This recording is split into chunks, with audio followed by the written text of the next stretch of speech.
네, 오늘 바이블 타임 본문은 사무엘상 20장 17절부터 42절입니다.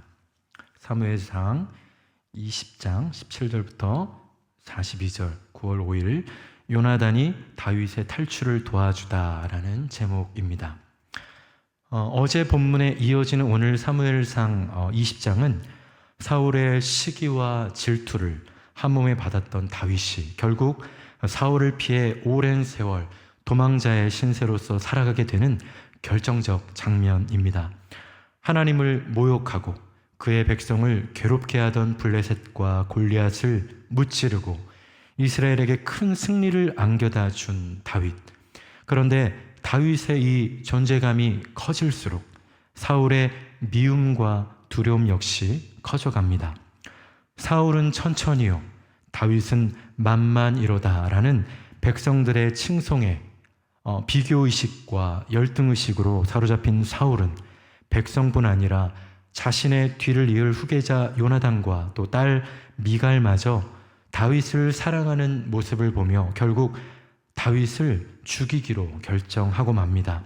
잠언 14장 30절에 평온한 마음은 육신의 생명이나 시기는 뼈를 썩게 하느니라.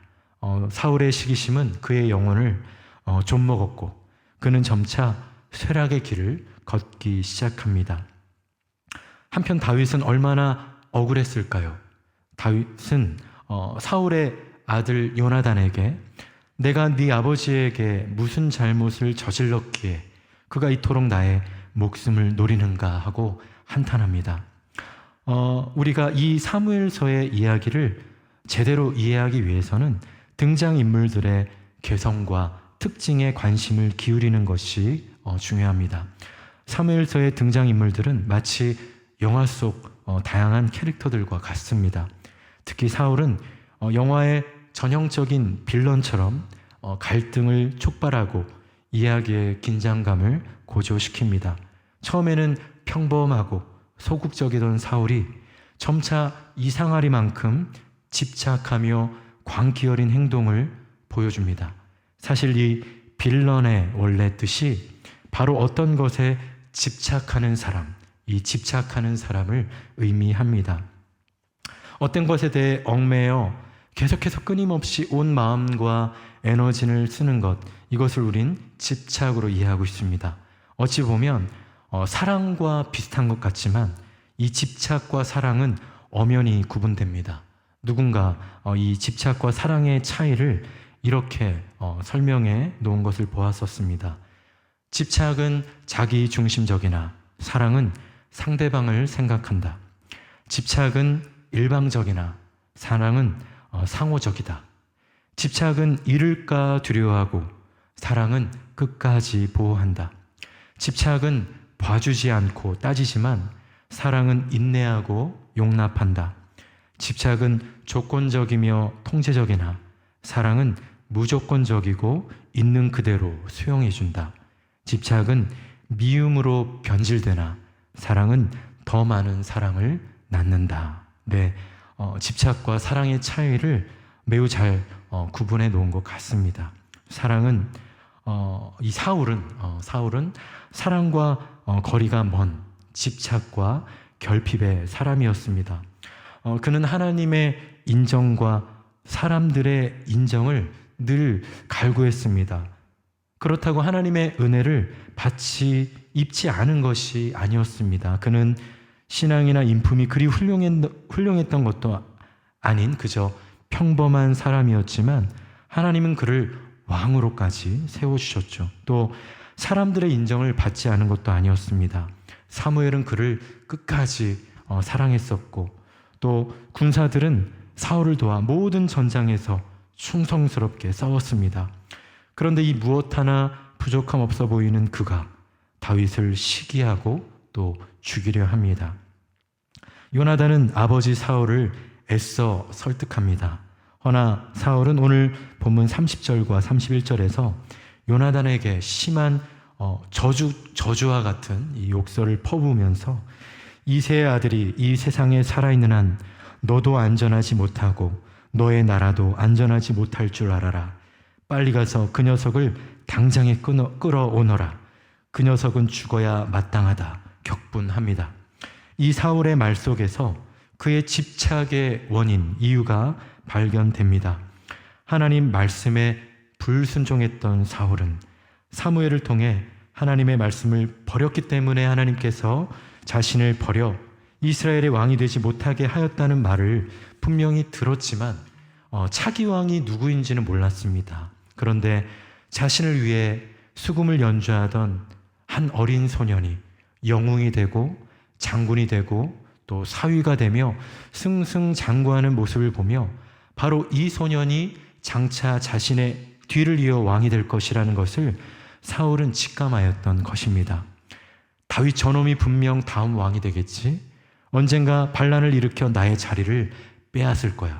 백성들의 환심과 요나단과 미갈의 마음까지 빼앗은 저놈이 분명 조만간 나를 밀어내고 왕이 될 거야 라는 사울의 이 피해망상적인 이 생각은 이후 무려 10년간 이어지며 도망자 다윗을 끈질기게 추격합니다. 생물학적 특성상 인간은 누구나 가급적 고통을 멀리하고 안락함과 편안함을 추구하려 합니다. 이에 대해 철학자 비트겐슈타인은 이를 인간의 연약함으로 보았습니다. 결핍이 없는 사람은 아무도 없습니다. 모든 것을 다 가진 것처럼 보이는 사울조차 심각한 결핍의 사람이었습니다. 그런데 결핍이 장애물이 되어 결국 자신과 타인까지 망가뜨리는 결과를 초래하는 사람이 있는 반면 결핍을 동력 삼아 자신의 한계를 극복하고 성숙해지는 이들이 있습니다.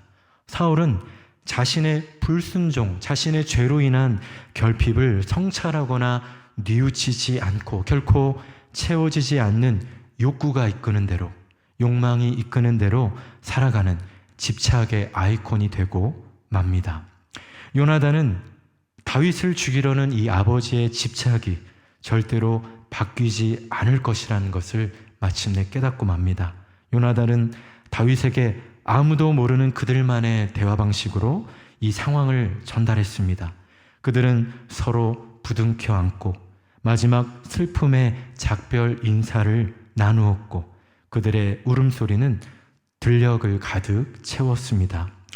요나단과 다윗은 언약, 곧 서로의 가문을 끝까지 보호하고 지켜주자라는 약속을 재확인하고 헤어집니다. 다윗 역시 결핍의 사람이었습니다. 부모로부터 인정받지 못한 관계적, 정신적 결핍과 또 고독한 빈들에서 오랫동안 양떼를 치며 여러 결핍을, 그 내면의 결핍을 경험하였을 것입니다. 그런데 어떻게 다윗은 많은 사람들의 인정과 사랑, 나아가 하나님의 그 인정과 사랑을 받을 수 있었을까요? 자신의 생명처럼 자신을 사랑했던 요나단의 마음을 어떻게 살 수 있었을까요?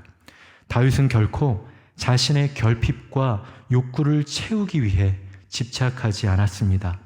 골리앗을 죽이는 사람에게 왕의 재물 상급이 부여되고 또 그의 사위가 되고 세금을 면하게 될 것이라 수군수군대는 군사들의 말에 다윗은 이 블레셋 사람을 죽여 이스라엘의 치욕을 제거하는 사람에게는 어떠한 대우를 하겠느냐? 이 할례받지 않은 블레셋 사람이 누구이기에 살아계시는 하나님의 군대를 모욕하겠느냐 하며 그저 하나님과 백성을 위해 헌신했을 뿐입니다.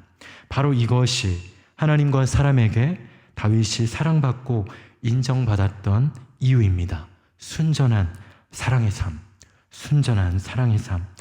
누가복음 2장 52절 예수님에 대해 지혜와 키가 자라나며 하나님과 사람에게 더욱 사랑스러워 가시더라라고 소개합니다.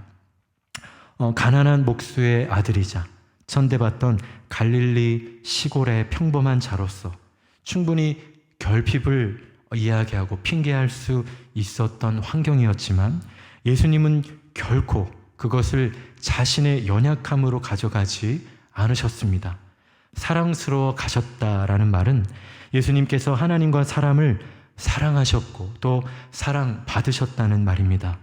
고독한 빈들에 홀로 있을 때도 사랑을 포기하지 않았던 다윗은 곤모술수 가득한 궁궐에서도 사랑받을 수 있었고 사울에게 쫓기던 광야에서도 사랑을 노래할 수 있었으며 다양한 결핍의 사람들이 모인 아둘람 공동체에서도 사랑의 리더십으로 결국 백성 모두의 인정과 사랑을 받게 됩니다. 오직 사랑이 우리의 삶을 건강하게 빚어갑니다. 오늘도 하나님 아버지께서 우리의 결핍을 그의 사랑으로 채우십니다. 우리의 고독의 자리를 환대의 식탁으로 바꾸어 주십니다. 결코 사랑할 수 없는 우리를 사랑의 사도로 변화시키시고 우리를 통해 그 사랑이 흘러가길 원하십니다. 먼저 우리를 사랑하신 십자가 그 사랑에 오늘도 감사하며 다윗처럼 나아가 예수님처럼 사랑하는, 사랑받는 사랑스러운 더핫하우스 모든 성도분들 되시길 주님의 이름으로 축복하며 간절히 소망합니다. 이 시간 말씀을 기억하시면서 주님 가르쳐 주신 기도하고 계속해서 개인 기도하시겠습니다. 하늘에 계신 우리 아버지여, 이름이 거룩히 여김을 받으시오며 나라가 임하옵시며 뜻이 하늘에서 이루어진 것 같이 땅에서도 이루어지이다. 오늘 우리에게 일용할 양식을 주옵시고 우리가 우리에게 죄 지은 자를 사하여 준 것 같이 우리 죄를 사하여 주옵시고 우리를 시험에 들게 하지 마옵시며 다만 악에서 구하옵소서. 대개 나라와 권세와 영광이 아버지께 영원히 있사옵나이다. 아멘.